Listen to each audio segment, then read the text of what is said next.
Welcome, listeners, to our ongoing series, Timeless Terrors, number 88. I'm glad you could join me tonight. Take a seat and settle in. Have you heard about the strange house fire on the edge of town? The one where 3 lives were tangled together in a way no one could explain?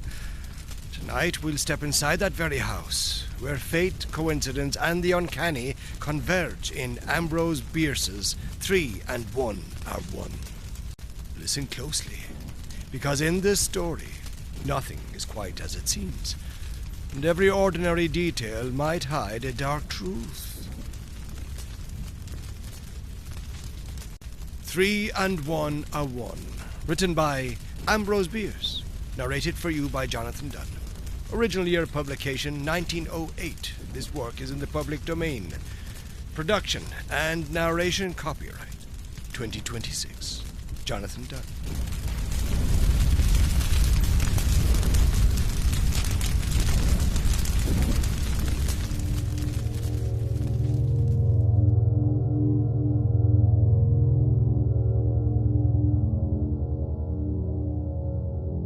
In the year 1861, Bar Lassiter, a young man of 22, lived with his parents and an elder sister near Carthage, Tennessee.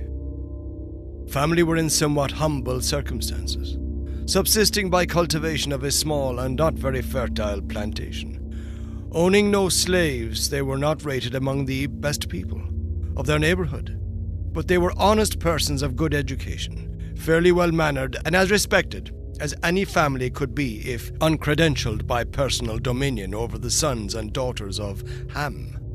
The elder Lassiter had the severity of manner that so frequently affirms an uncompromising devotion to duty, and conceals a warm and affectionate disposition. He was of the iron of which martyrs are made, but in the heart of the matrix had lurked a nobler metal, fusible at a milder heat, yet never coloring nor softening the hard exterior. By both hereditary and environment, something of the man's inflexible character had touched the other members of the family.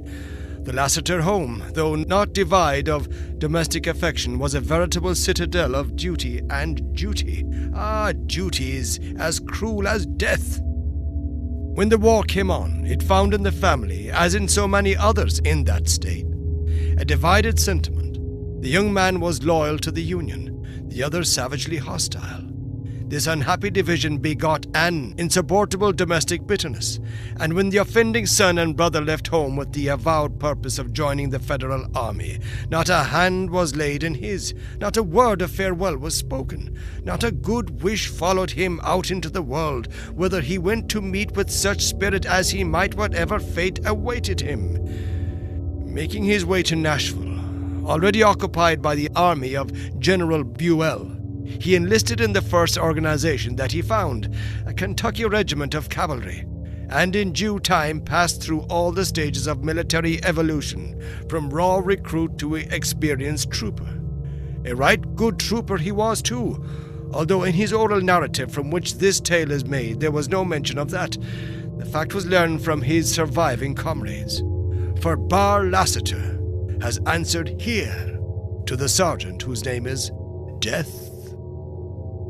2 years after he had joined it, his regiment passed through the region whence he had come. The country thereabout had suffered severely from the ravages of war, having been occupied alternately and simultaneously by the belligerent forces, and a sanguinary struggle had occurred in the immediate vicinity of the Lassiter homestead, but of this the young trooper was not aware. Finding himself in camp near his home, he felt a natural longing to see his parents and sister, hoping that in them, as in him, the unnatural animosities of the period had been softened by time and separation.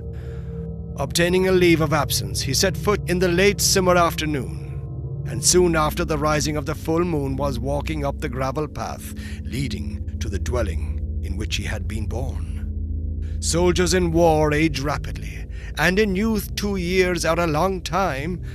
Bar Lassiter felt himself an old man, and had almost expected to find the place a ruin and a desolation. Nothing apparently was changed. At the sight of each dear and familiar object he was profoundly affected. His heart beat audibly. His emotion nearly suffocated him. An ache was in his throat. Unconsciously, he quickened his pace until he almost ran, his long shadow making grotesque efforts to keep its place beside him. The house was unlighted, the door open. As he approached and paused to recover control of himself, his father came out and stood bareheaded in the moonlight. "Father!" cried the young man, springing forward with outstretched hand. "Father!" The elder man looked him sternly in the face, stood a moment motionless, and without a word withdrew into the house. Bitterly disappointed, humiliated, inexpressibly hurt, and altogether unnerved, the soldier dropped upon a rustic seat in deep dejection, supporting his head upon his trembling hand. But he would not have it so. He was too good a soldier to accept repulse as defeat.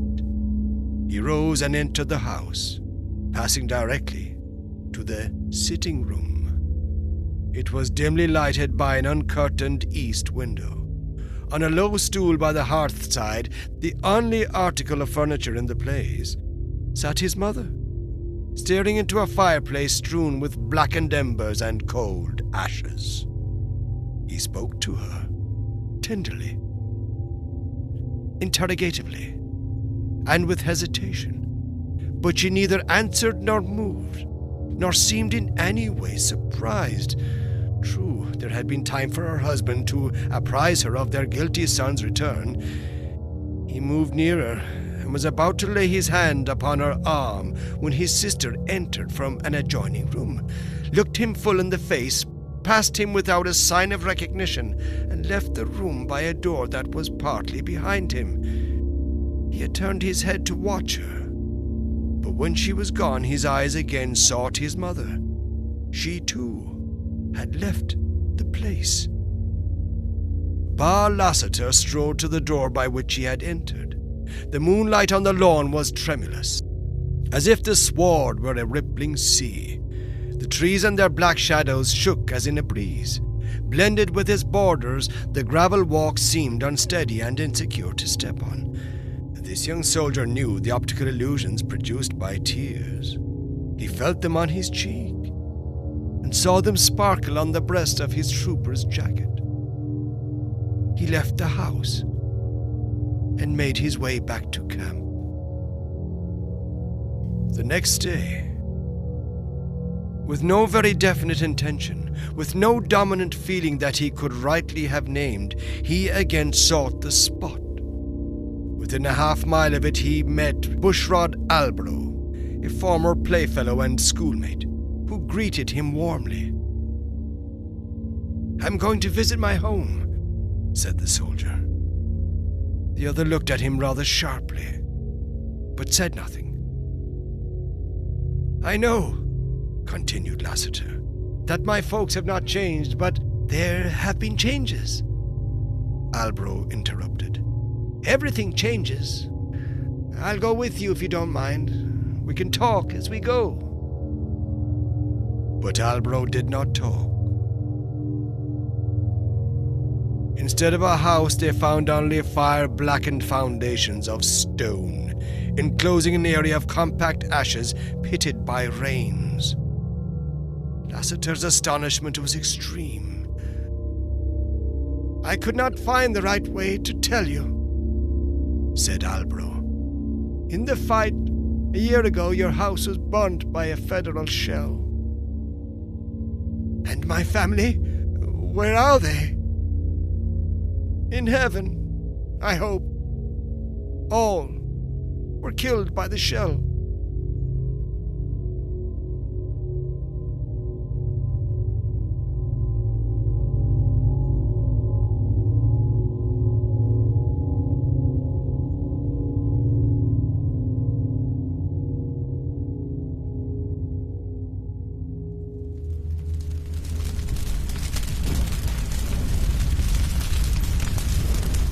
This has been 3 and 1 are 1, written by Ambrose Bierce, narrated for you by Jonathan Dunne.